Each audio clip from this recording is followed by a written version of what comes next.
गरमी एवढी वाढलेली असा ना की सारखा काहीतरी थंड पिवा असाच वाटत असता. आता आंब्यांचो सीझन पण इलेलो असा, तर लक्ष सारखं कैरी आणि आंब्यांवरच जाता नाही.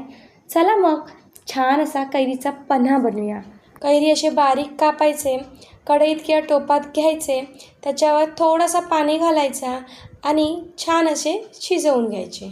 5 मिनिटात ना हे छान शिजतात. पन्हा बनवूसाठी आपल्या पुदिन्याची पानं लागतली, तर फ्रेश अशी बागेतली ही पुदिन्याची पानं काढलंय. हे कैरीची फोडी बघा छान शिजलेले असत. थंड झाले ना की मिक्सरच्या भांड्यामध्ये घालायचे.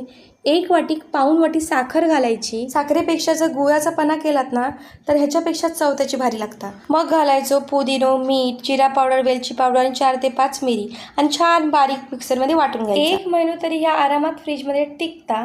काढला की ग्लासमध्ये घातला, थंड पाणी ओतला त्याच्यामध्ये, झाला आपला कैरीचा पन्हा तयार.